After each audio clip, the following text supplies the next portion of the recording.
જ્યારે પણ જો આવો બહાર વરસાદ પડતો હોય ને ત્યારે મારા બા તો આવા હાથથી થેપેલા બાજરીના વડા બહુ જ બનાવતા. તો હું આજે તમને એમની જ રેસીપી શેર કરીશ. તમે ઇઝીલી બનાવીને ખાઈ શકશો અને આ વડા છે ને એ તમે ઠંડા થયા પછી પણ ચા કોફી સાથે પણ એન્જોય કરી શકશો.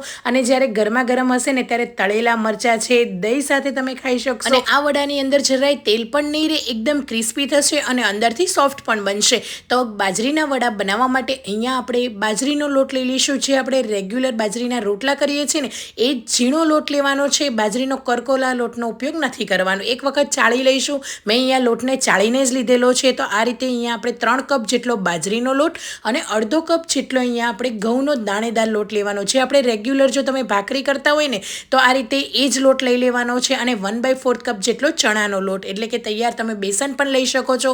અને સ્વાદ પ્રમાણે મીઠું એડ કરી દઈશું, હળદર એડ કરી દઈશું. આ વડાની અંદર તમે એકલા બાજરીના બનાવી શકો.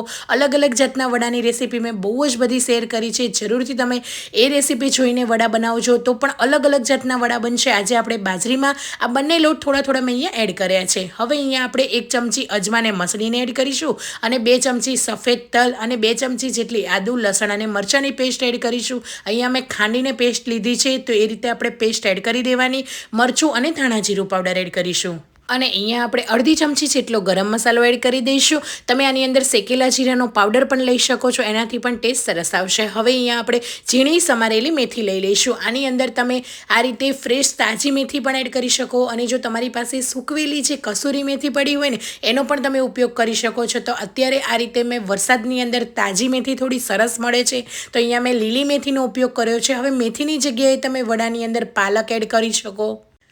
તો જે પણ તમને ભાજી ગમતી હોય ને તો એના વડા તમે બનાવી શકો. તો હવે આ રીતે ઉપરથી 1 મુઠ્ઠી જેટલા લીલા ધાણા પણ એડ કરી દઈશું. અને એની અંદર આપણે મોળું દહીં લેવાનું છે. એકદમ મોળું દહીં હોય ને એનો ઉપયોગ કરવાનો છે. તમે ઘરનું માર્કેટનું કોઈ પણ દહીં લઈ શકો છો. અને ઉપર આપણે આ રીતે 3 ચમચી જેટલું તેલ એડ કરી દઈશું. તેલનો ઉપયોગ વધારે નથી કરવાનો. અને દહીં એડ કરવાથી જે વડા છે ને અંદરથી સરસ એવા પોચા બનશે, ચવડ નહીં થાય અને બહારથી એકદમ મસ્ત મજાના ક્રિસ્પી બનશે.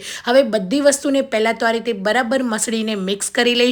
તો આ રીતે તેલ પણ આપણે વધારે એડ નથી કરવાનું, નહીંતર જ્યારે તેલમાં તળાઈને વડા બહાર આવશે ને ત્યારે એ વડા એકદમ ઓઇલી લાગશે. તમે ખાતા હશો ને તો હાથમાં પણ તમારા તેલવાળા થશે. એટલે વડાની અંદર તેલ પણ આપણે બહુ નહીં એડ કરીએ. મેં અહીંયા 3 ચમચી જ એડ કર્યું છે. અને અહીંયા થોડું ગરમ પાણી એડ કરતા જઈને લોટને બાંધીશું. ગરમ પાણી એડ કરવાથી વડા ચવડ નહીં થાય અને સરસ એવા કૂણા પોચા રહેશે અંદરથી.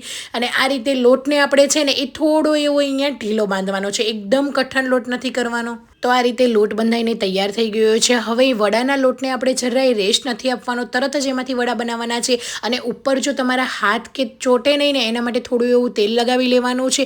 તમે હાથને પાણીવાળો કરીને પણ વડા બનાવી શકો છો કે તમે પાટલી પર રાખીને થેપીને બનાવી શકો. જે રીતે તમને પસંદ હોય એ રીતે બનાવી શકો. પણ મારા બા તો છે ને હાથની મદદથી હથેળીમાં થેપીને જ વડા બનાવે છે. તો આ રીતે નાનો એવો બોલ્સ કરી લેવાનો હાથમાં, એકદમ સરસ રીતે. પહેલાં તો પરફેક્ટ રાઉન્ડ થઈ જાય ને એટલે હથેળીની મદદથી આ રીતે વડાને થેપી લેવાના છે.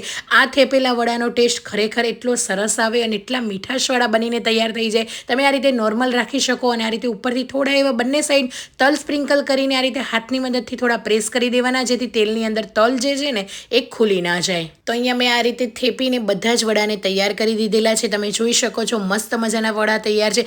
એકદમ જાડા પણ નથી રાખવાના અને એકદમ પતલા પણ નથી રાખવાના. આપણે મીડિયમ થીક વડાને રાખી દઈશું. તો વડા અહીંયા તૈયાર થઈ જાય ને એટલે તેલને આપણે ગરમ કરી દઈશું. શરૂઆતમાં ગેસની ફ્લેમ વડા જ્યારે એડ કર્યું ને ત્યારે હાઈ રાખવાની અને એ પછી મીડિયમ ગેસ પર બંને સાઈડ સરસ એવો કલર આવે અને ક્રિસ્પી થઈ જાય ને ત્યાં સુધી આપણે તળી લઈશું.